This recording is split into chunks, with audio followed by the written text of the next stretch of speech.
Olá pessoal, bem-vindos à aula de língua portuguesa. Nesta aula nós iremos falar sobre literatura. O que é literatura? Eu sou o professor Rafael e esta aula é direcionada aos alunos da segunda e terceira séries do ensino médio. O objeto de conhecimento, conceitos literários. E o objetivo da nossa aula é fazer com que vocês, alunos, distinguam as marcas próprias do texto literário e estabeleçam relações situando aspectos do contexto histórico, social e político.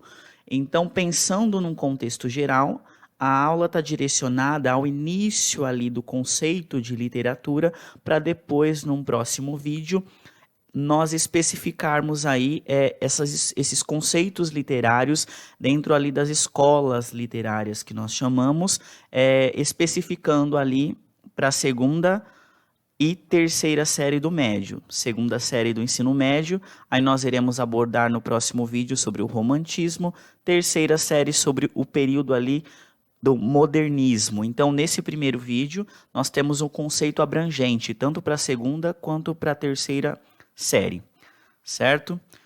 Iniciando com uma citação do Guimarães Rosa: literatura é feitiçaria que se faz com sangue do coração humano. Vamos ao conceito então de literatura. É a arte de escrever e representar a realidade de forma artística. Literatura é linguagem, é a arte da palavra. Conhecê-la equivale a compreender um pouco de nossa própria história e de nossa condição humana. Literatura. A palavra literatura do latim, litera, letra, caráter de escritura. É um texto. No seu sentido amplo, qualquer texto é literatura. Literatura médica, literatura jurídica, política. A literatura num sentido restrito, mas escrita com letra maiúscula, possui um trabalho elaborado com a linguagem, a literariedade. Entrando no aspecto e nas definições dos textos literários e não literários, iniciamos com texto literário. Texto possui lacunas que são preenchidas pelo leitor. É o jogo entre autor, leitor e texto. Não literário. A informação ela não pode sofrer transformações durante a leitura. Literário. Textos que possuem elementos artísticos e tendem a causar emoção. Texto não literário são textos informativos, objetivos. Texto literário, a função estética está diretamente ligada à arte, ao entretenimento, à ficção. Texto não literário, a função é utilitária, informar, convencer, explicar, comunicar. Texto literário, exemplo disso são os poemas, os contos, os romances, as crônicas. Textos não literários, nós temos as notícias atuais, as receitas, os jornais, artigos, enfim. O texto literário, a linguagem ela é subjetiva, ela é conotativa. É uma linguagem que permite múltiplos sentidos, múltiplos significados, a depender do contexto em que ela foi empregada. No texto não literário, a linguagem ela é direta, objetiva, ou seja, denotativa. Texto literário utiliza elementos como figuras de linguagem, multissignificação e possuem liberdade de criação. O texto não literário é bastante objetivo, conciso e claro. O texto literário subvertem a gramática normativa. Então, esses textos eles vão além do conceito gramatical, da estrutura gramatical, pensando no sentido ali de levar o leitor ali a pensar, não no contexto estrutural daquele texto, mas no contexto significativo, o significado atribuído àquele determinado texto. Texto não literário, eles seguem e adotam a gramática normativa ali. Texto literário, ficção baseada na vontade e imaginação do artista. Os não literários, as não ficções, utiliza fatos e informações. Então, entrando no sentido conotativo e denotativo, a denotação, no caso do texto não literário, ela está diretamente ligada ao texto não literário. Textos com sentidos ali que não são, que não vão para além do sentido ali encontrado no dicionário. A denotação está relacionada ao sentido original da palavra. diferentemente da conotação, em que nós encontramos ali significados para além daquele que nós encontramos no dicionário. Então, a conotação, a linguagem conotativa permite que eu atribua a um texto outros sentidos a determinadas expressões utilizadas dentro do texto. Então, ela está relacionada, ligada aos textos literários. Esquematização, denotação, informa aquilo que é objetivo, concreto. Exemplo disso, notícias, receitas, informativos. Conotação, vem da experiência pessoal, subjetiva, carregada de emoção. Exemplo disso são os contos, os poemas, as crônicas, em que há ali a utilização de expressões em que eu possa atribuir um sentido mais amplo, para além daquele sentido, como foi mencionado, encontrado no dicionário. Eu posso atribuir significados além daquele que eu encontro no dicionário, além do sentido real da palavra. Texto 1. Aterro terá escolta armada para expulsar badameiros em Jequié. Depois de tentar sem sucesso retirar um grupo de 40 badameiros do aterro sanitário de Jequié, a 349 quilômetros de Salvador, a prefeitura do município abriu licitação para contratar serviços de vigilância armada para expulsar o grupo e patrulhar a área a fim de evitar novas ocupações. O chefe de fiscalização dos serviços no aterro, Gilson Sesimbra, confirma a informação. Segundo ele, depois da evacuação dos badameiros, os homens armados vão fazer rondas no aterro. Então nós temos um texto que é uma notícia de jornal. O objetivo é informar o leitor sobre um acontecimento. A linguagem ela é objetiva, imparcial, organiza-se em ordem direta e sem utilizar figuras de linguagem. Correto? Então nós temos um texto com único propósito informativo. Eu não tenho uma linguagem ali figurativa, eu tenho uma linguagem denotativa. Então temos outro exemplo de texto. O bicho, Manuel Bandeira. Vi ontem um bicho na imundície do pátio, catando comida entre os detritos. Quando achava alguma coisa, não examinava nem cheirava, engolia com voracidade. O bicho não era um cão, não era um gato, não era um rato. O bicho, meu Deus, era um homem. Então notem que nós temos aqui um texto que é um poema, possui versos e estrofes, que é a sua estruturação, apresenta sonoridade e ritmo, apresenta gradação e repetição de estrutura, possui literariedade e plurissignificação. Então nós observamos aqui um texto pensando ali no sentido para além do sentido real.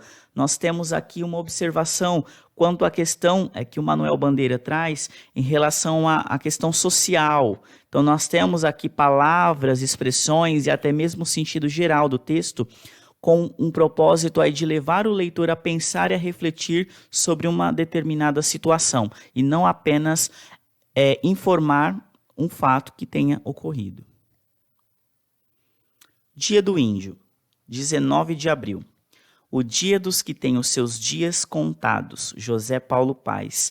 Notem que em poucas palavras o autor aí traz uma reflexão. O dia dos que têm os seus dias contados. Há uma crítica em torno desse texto, dessa questão aqui que ele traz dentro desse pequeno texto. Ao lado nós temos Dia do Índio, porque a data é comemorada em 19 de abril. Basicamente, o Dia do Índio é 19 de abril devido ao primeiro Congresso Indigenista Interamericano. Esse congresso ocorreu exatamente no dia 19 de abril de 1940 em Pátzcuaro, México. O objetivo do evento era reunir os líderes indígenas das diferentes regiões do continente americano e zelar pelos seus direitos. Então nós temos um texto literário com sentido conotativo, atribuindo aí um sentido significativo em que leva o leitor a pensar. Então não está diretamente objetivo ali, não há uma linguagem diretamente objetiva. Ao lado nós temos um texto não literário, denotativo, com único propósito aí de informar. A palavra amor, do latim amor, presta-se a múltiplos significados na língua portuguesa. Pode significar afeição, compaixão, misericórdia ou ainda inclinação, atração, apetite, paixão, querer bem, satisfação, conquista, desejo, libido, etc. O conceito mais popular de amor envolve, de modo geral, a formação de um vínculo emocional com alguém, ou com algum objeto que seja capaz de receber esse comportamento amoroso e enviar os estímulos sensoriais e psicológicos necessários para a sua manutenção e motivação. Exemplo aqui de um texto denotativo. Nós temos aqui a definição, as possíveis definições da palavra amor, do conceito da palavra amor. Nós temos aqui um exemplo de um texto informativo. Próximo slide, nós temos o texto: amor é fogo que arde sem se ver. É ferida que dói e não se sente. É um contentamento descontente. É dor que desatina sem doer. Então, texto aqui do Camões, Luís Vaz de Camões, em que o sentido é levar o leitor a refletir sobre o que seria o amor, pensando no sentido aí de múltiplas significações em relação a esse conceito, levando o leitor a pensar aí sobre a definição e o conceito da palavra amor com um sentido mais amplo, fazendo com que o leitor pense nas múltiplas significações que esse termo possa ter. Na natureza literária, sempre observar a linguagem empregada, as intenções do autor e os temas e assuntos da obra. Literariedade, linguagem criativa, diferenciada, especial, incomum que os textos literários apresentam. Ficção, verossimilhança e plurissignificação. Então, ao lado nós temos aqui um texto, um poema do Mário Quintana. Todos estes que aí estão atravancando o meu caminho, eles passarão, eu passarinho. Ficção. Por ser um objeto estético, o texto literário representa novas realidades, algumas parecidas com a realidade concreta, outras bem diferentes, frutos da imaginação do autor. Então, temos lá um exemplo de uma obra fictícia, A Revolução dos Bichos, um texto literário pertencente aí ao campo literário, porém ele está dentro desse campo fictício, uma história criada ali, pensando a partir de um determinado enredo, de uma situação. Verossimilhança. A verossimilhança ela pode ser entendida em uma obra literária como aquilo que, de alguma forma, faz referência à realidade concreta. Aí nós voltamos ao exemplo do que nós vimos no poema ali, do Manuel Bandeira, em forma aqui de quadrinhos. Vi ontem um bicho na imundície do pátio, catando comida entre os detritos. Quando achava alguma coisa, não examinava nem cheirava, engolia com voracidade. O bicho não era um cão, não era um gato, não era um rato. O bicho, meu Deus, era um homem. Então, notem a questão que o autor traz à tona, uma situação, mesmo dentro de um texto literário, trazendo, levando o leitor a pensar na situação em que, contida dentro da obra, o autor traz à tona essa questão do social, do que acontece, do que o autor presencia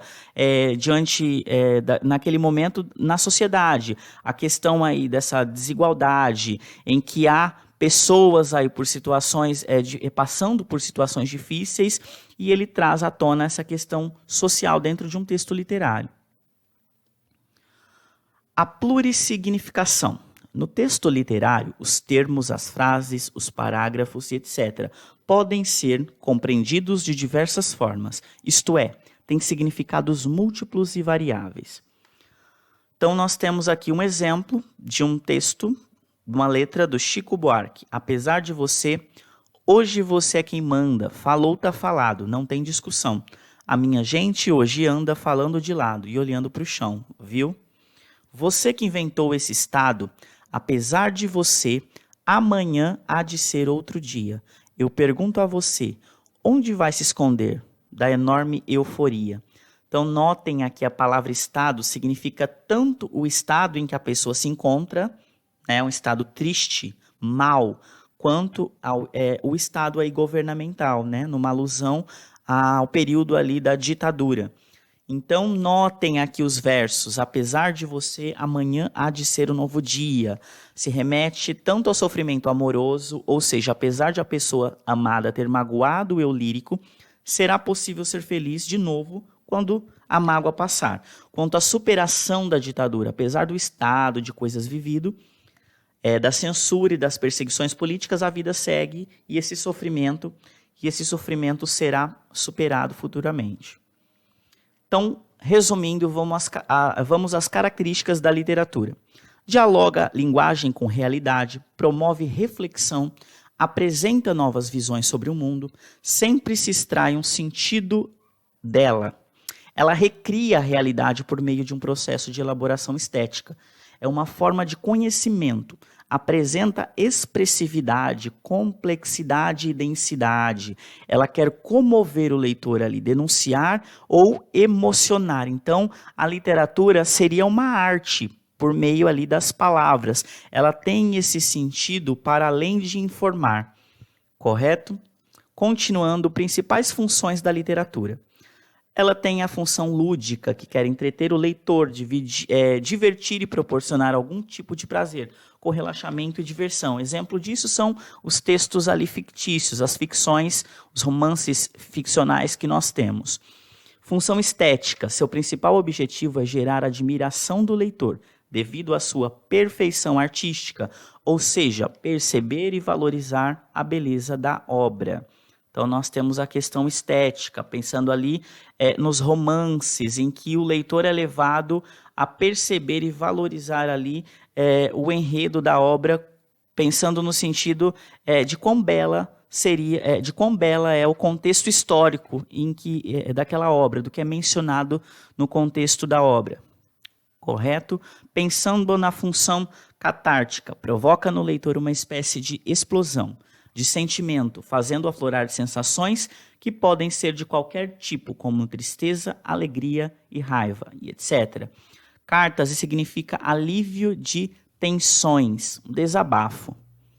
Então, nós temos exemplos aí de trechos, né, de textos, por exemplo, um poema em que eu tenha essa intenção de provocar, e até mesmo ali o eu lírico do poema, né, tem a intenção aí de levar à reflexão e ao desabafo mediante a determinada situação.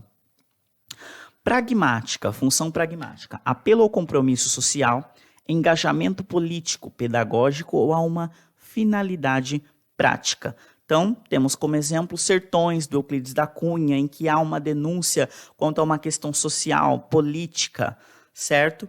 Pensada ali no contexto do modernismo que nós explanaremos num vídeo posterior. Então, nós temos o exemplo aí intencional do autor ali dentro de um engajamento político, um engajamento social.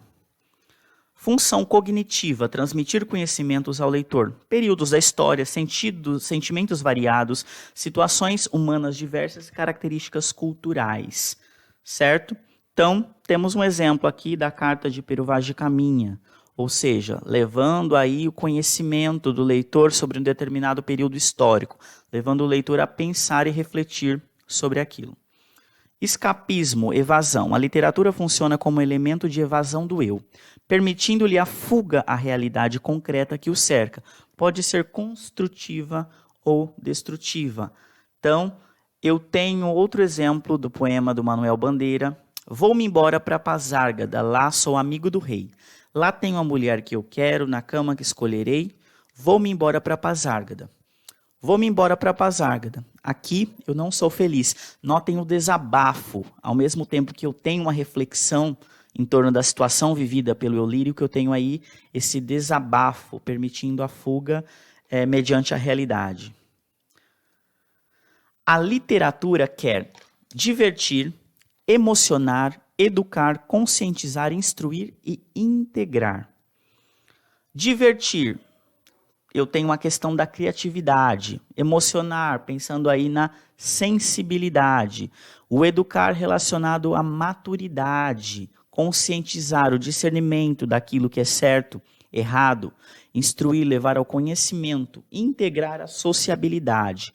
Então, pensando nas intenções e naquilo que a literatura pode agregar em nossas vidas, correto? Literatura, ela nos faz sonhar, provoca nossa reflexão, nos ajuda a construir, né, a identidade, a nossa identidade, e ela denuncia a realidade. Prosseguindo, o texto literário pode ser expresso de dois modos, em prosa ou em verso. Verso, apresentação do conteúdo em versos e a organização em estrofes. Prosa, apresentação do conteúdo em linhas contínuas e a organização do texto em parágrafos. Exemplo do texto em verso, um poema da Adélia Prado. O texto é estruturado aí em verso, lembrando que o verso corresponde a cada linha contida na estrutura aqui do poema, e o agrupamento destes versos nós denominamos como estrofe. O texto em prosa, formado ali uma narrativa, uma explanação textual contínua, formado aí, a estruturação é formada em parágrafos. Então nós temos o texto aqui em prosa. Como exemplo, um trecho da obra do Guimarães Rosa, Grande Sertão Veredas. Estilo individual. Moreninha, moreninha, moreninha, tu és do campo a rainha, tu és senhora de mim. Tu matas todos de amores, faceira vendendo as flores que colhes no teu jardim. Então, um texto do Casimiro de Abreu. Estilo individual, exemplo do Manuel Bandeira, texto do Manuel Bandeira. Teresa, se algum sujeito bancar o sentimental em cima de você e te jurar uma paixão do tamanho de um bonde, se ele chorar, se ele ajoelhar, se ele se rasgar todo, não acredita não, Teresa. É lágrima de cinema, é tapiação, mentira, cai fora. Cada artista tem a sua marca, a sua concepção de vida e de criação, a sua maneira particular de ver o mundo. A isto é que chamamos de estilo individual. O estilo individual, então, nenhum escritor escreve exatamente igual ao outro, pensando nesse sentido. Cada um desenvolve um estilo pessoal ao manipular a linguagem literária. É a sua forma particular de expressar fazendo uso da língua, de se expressar fazendo uso da língua. Eu poético ou eu lírico, termos aí que nós utilizamos bastante dentro desse conceito da literatura. Voz que expressa suas emoções no poema, inventado pelo poeta, que não pode ser confundido com o próprio poeta. Atenção, o autor é aquele que escreve o texto. O eu lírico ou o eu poético é a entidade que se expressa no texto. Ouvinte ou leitor é aquele que ouve ou lê o texto, e destinatário é aquele a quem a mensagem do texto é expressamente ali dirigida. Então, lembrando que o autor e o lírico não são a mesma coisa. Autor é aquele que escreveu, o eu lírico seria aí a entidade abordada e retratada dentro daquela situação mencionada no texto, ou seja, é como se uma entidade assumisse uma personagem ali para relatar o que ocorre dentro do enredo e da situação mencionada no poema, por exemplo. Então, nós não necessariamente aquilo seria vivido pelo autor, mas sim pelo eu lírico criado por esse autor. Estilo literário. Conjunto de características que um grupo de escritores apresentam em comum. Acontece em determinado momento histórico, com ideologias diferentes. Representa o agrupamento de autores e de textos, ou seja, as escolas literárias ou períodos literários, como nós conhecemos. Linha do tempo dos estilos literários. Então nós temos o trovadorismo e o humanismo, posteriormente ali no século XVI, classicismo, 1500 o quinhentismo, o barroco em 1601, 1768 vem o arcadismo, 1836 romantismo, 1881 realismo e o naturalismo, parnasianismo, em torno de 1882, 1893, o simbolismo, o pré-modernismo já em 1903, depois nós temos o modernismo, a partir ali de 1922, né, a Semana de 22, também conhecida e estudada dentro do contexto da arte. Então, nós temos o modernismo, a primeira, a segunda e a terceira geração. Em meados de 1960, a era contemporânea aí, em meio ao período ditatorial. E a nossa aula de hoje se encerra por aqui.